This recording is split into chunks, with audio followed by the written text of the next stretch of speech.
help you with this, my friend? My name is Coleman. I'm what's called a certified laughter yoga leader. I'm not a teacher because I don't teach you people how to laugh. You already know how to laugh. I'm just here to lead you in some exercises to encourage laughter. Laughter yoga is a very interesting form of yoga because you don't have to do poses to do the yoga. It's actually the only form of yoga where there are no poses. And in terms of the laughter, we don't depend on comedy, jokes, or humor. So it's laughter as a form of exercise. And so during the time that we're going to be here today, I'd say about 30% of your laughter is going to be completely fake. That's okay. 70% of it will be real and contagious. I'm going to tell you about how I got into it and then where it came from, and then we're just going to do this, it's a little weird thing called laughter yoga. 4 years ago on my boat tour, my right lung mysteriously collapsed. Spontaneous pneumothorax is what the doctors called it.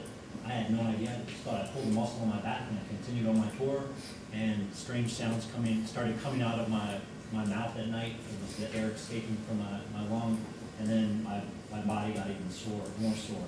I didn't have insurance at the time, so I didn't want to go to the doctor because I thought I just pulled a muscle in my back, and then I thought I got the cold.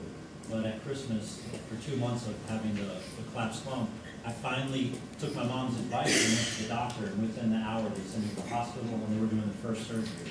Now with a spontaneous pneumothorax, but 99% of the time the first surgery corrects it. I was one of those 1 in 1 million that doesn't work. They did 3 surgeries on me. And so I was living up in New York at the time for about 4 years, and I went into the hospital at St. Mary's because I was home for Christmas break. And when I left the hospital after the 3rd surgery, the doctor said that coughing, laughing, and sneezing would help my lung heal because it would push the oxygen into the lung. And when I moved back to my parents' house during that time to heal, I hated doing any of those things, as you probably know, but it actually hurt to laugh. And so I wouldn't watch comedy for that reason. I had to use my spirometer. I hated doing that. It seemed like I could never get it to move at all. And coughing and sneezing, I would actually make this funny sound that my mom would say, you need to sneeze if you need to sneeze, because I didn't want to sneeze because it was just, I felt like it was just banging against my lung. So, as many of you probably know, when you have an injury or illness, you feel like you have the flu, you don't want to be around people, at least I did. And so it took about a year for me to want to be social again, to want to be around people. I watched TV a lot, I ate a lot, my self-esteem went down, my self-confidence went down, I'm a skinny person, I just felt like fat, and I just felt like I didn't want to be social. When I was ready to be social again, I Googled laughter in Richmond, and I ended up in a really expensive improv comedy class. That's what I thought you'd do if you want to laugh. You go to improv comedy. After 3 classes of improv comedy, I felt really stressed out in it. It wasn't my thing. It was a laughter competition. Who could say the funniest thing, the most clever thing? Who could make other people laugh? And I realized that wasn't what the doctor was talking about when he said it would help my lung. This was making other people laugh, but it wasn't helping me laugh. So I dropped out after 3 classes, and about another week went by, and I Googled laughter in Richmond again, and I found this really weird thing called laughter yoga. I'd never heard of it. And so it was being taught by a counselor over on Grace Street near a church at VCU. I went in there, and maybe you've experienced this as well. A lot of times in my life, I just go the same way to work, come back the same way. I don't take a lot of chances. Then there's sometimes in your life where a window opens when you're open to trying new things. This was that small window of opportunity where I'm going to try this thing and see if what the doctor said was correct. You know, is this going to help me heal in some way?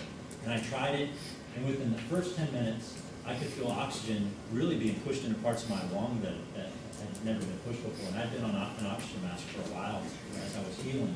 More importantly than the oxygen, I felt not only going into my lung, but into my body.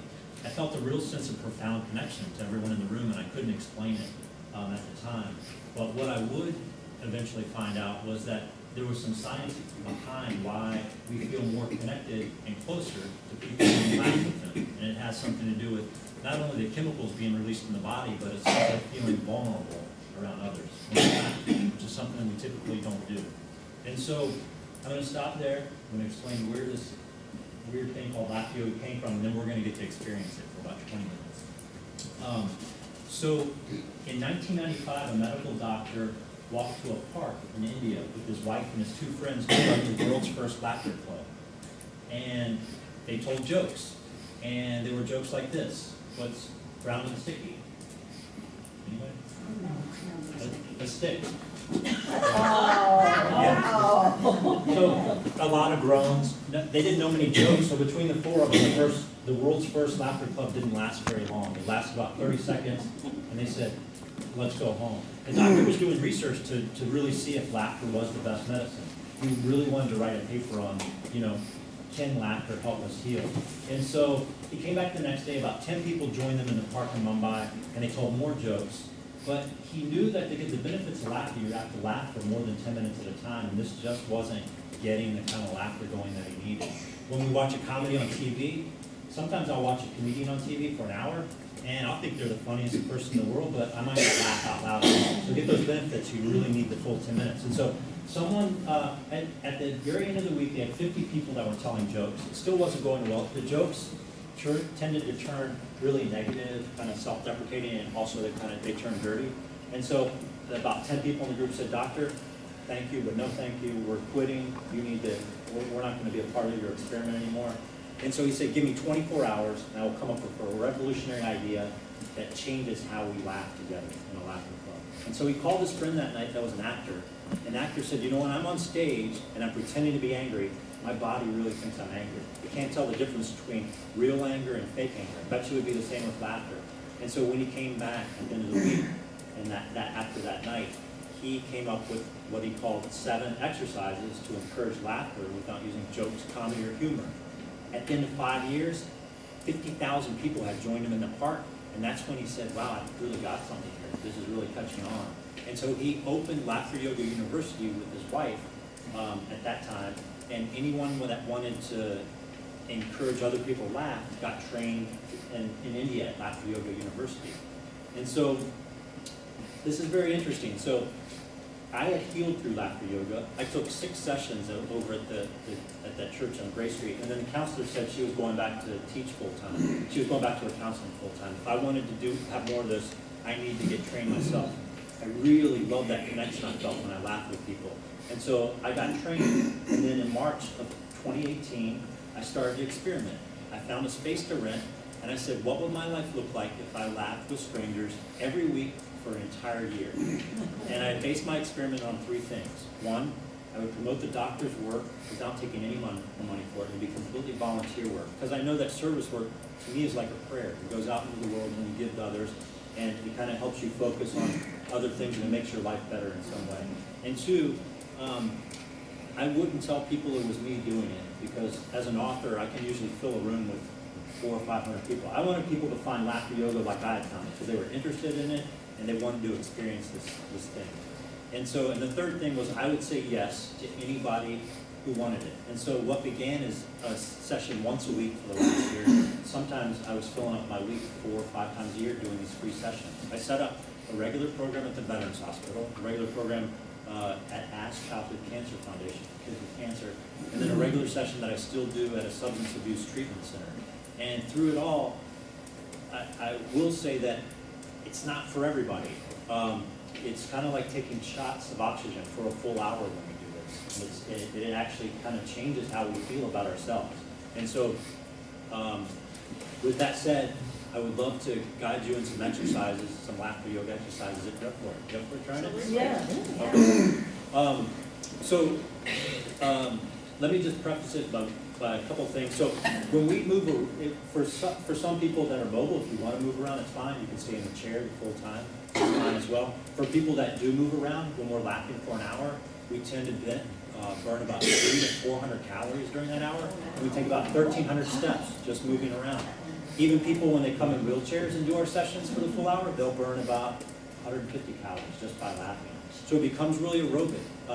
Even people with asthma come and they tend to feel that it helps them in some way, because it pushes the oxygen, as what I felt, into areas of the lungs that I just couldn't help it reach otherwise. And so during this session, you do what you need to do to take care of yourself. If you want to move during the times we're moving, feel free to get up and move. If you want to just stay seated, and back off the laughter if you begin to feel, a little kind of lightheaded in a way. So it's up to you. This is your session, and you do what you want to do, kind of take care of yourself.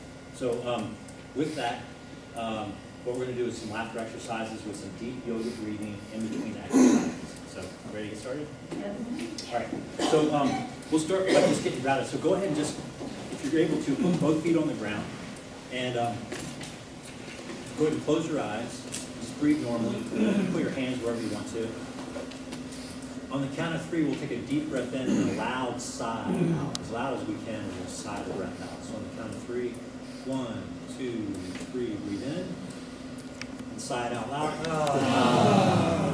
Good. And nice oxygen coming in and out. So let's do that one more time. 1, 2, 3, breathe in. And out. Good. Now just breathe normally. I want you to imagine a set of roots kind of going down from your feet, down into the carpet, out of your shoes, underneath the concrete, down into the earth. Just a thick set of roots going down in the center of the earth. And as you breathe in and out, I want you to imagine yourself breathing in happiness, breathing in love, and breathing in joy. Just for the next 2 or 3 cycles, just do that normally with your normal breath. Breathe in happiness. Through the roots, it comes into the body. Breathe in the joy. Breathe in the love. And just check in. Keep your eyes closed. On a scale of 1 to 10, 1 meaning not so much, 10 meaning really great, where are you in terms of feeling joyful in your life right now? And I'm going to ask you when we finish the session too. Could be a 2, could be an 8. All right, go ahead and open your eyes. All right.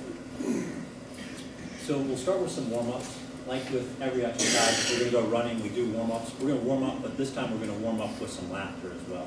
So it's kind of stretching our laughter muscles. So with this one, it's very easy. We just watch this. We turn. I'll show it, and then I'll let you do it as well. So we turn our head to the right, and we breathe in through the nose, and then we hold for 2, 1, 2, and then we laugh it out like this. Watch. Ha, ha, ha, ha. All right. So on the count of 3, we're going to turn to the right, breathe in through the nose, hold it, and then laugh it out. 1, 2, 3. Breathe in and turn. Hold for 2, 1, 2, laugh it up. Let's go to the right again. 1, 2, 3, breathe in. Laugh it up. Let's go to the left. 1, 2, 3, breathe in. Laugh it up. Good. One more time. 1, 2, 3, and in. Laugh it up. Right, good. So with all these exercises, and I've already seen that contagion, there's some real laughter going on. You can just do what I do sometimes if I don't feel like laughing. Ha, ha,